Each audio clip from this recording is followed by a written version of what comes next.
Saudi King Salman has appointed former Finance Minister Ibrahim Al-Asaf as the new Foreign Minister in a major cabinet reshuffle, which also included changes to key national security posts. The announcement came following international fallout from the killing of Saudi writer Jamal Khashoggi nearly 3 months ago. Last week, the kingdom announced the creation of 3 government bodies aimed at improving its intelligence operations.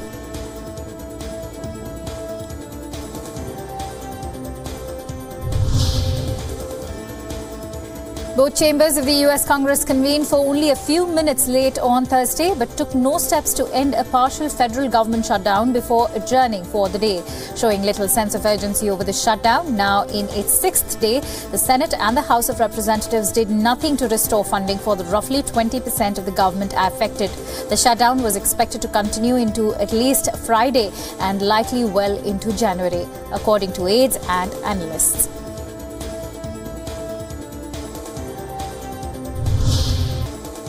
The United Arab Emirates is to reopen its embassy in Damascus in a step that would mark a big diplomatic boost for President Bashar al-Assad from a US-allied Arab state that once funded rebels fighting him. The embassy has been shut since the early months of Syria's conflict, which erupted in 2011. The UAE Foreign Ministry said that the reopening aimed to normalize relations between both countries and to curb risks of regional interference in Arab-Syrian affairs.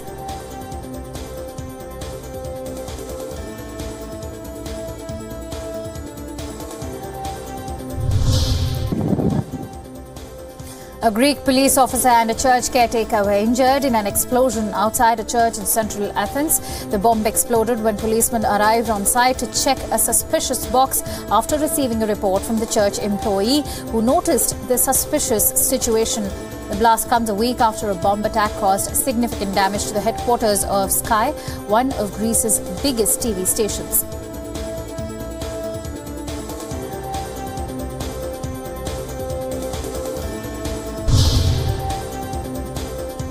In news from India, authorities are rushing high power pumps to support the rescue effort at a flooded mine in India's northeast, where at least 13 young miners have been trapped for nearly 2 weeks. There has been no sign of life so far as rescuers struggled to enter the mine where the young miners were trapped after a shaft collapsed and the mine.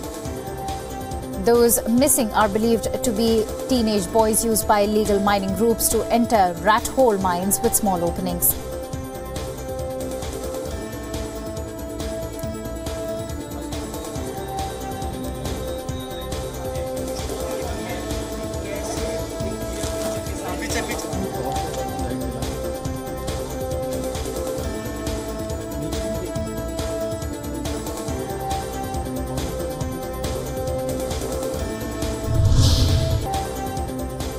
Five people were killed and several others were injured after a major fire broke in a residential building in Mumbai. Fire officials said that the blaze is now under control, but thick smoke has engulfed the building, hampering rescue operation.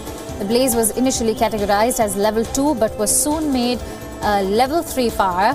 The reason of the fire is unknown and investigation is underway.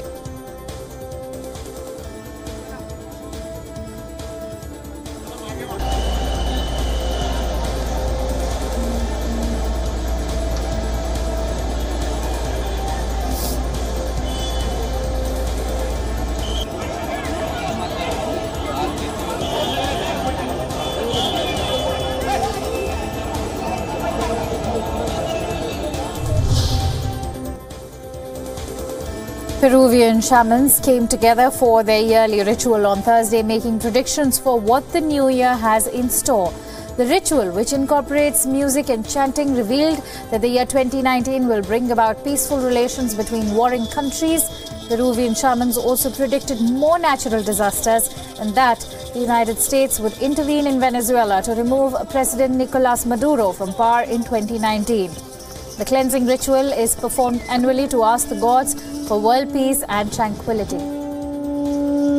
Los países lleven la tranquilidad, la armonía.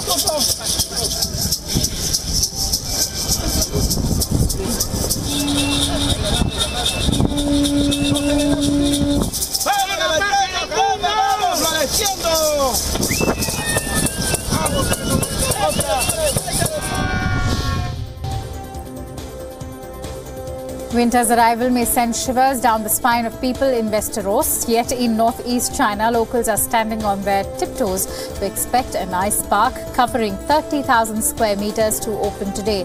The park will present 39 pieces of ice sculpture, with the tallest rising 21 meters above the ground. The giant pieces of artworks are carved into various shapes, such as visitor stands, dragon boats and towers. The ice park is part of the 17th Shagan Lake Ice Fishing Culture Tourism Festival.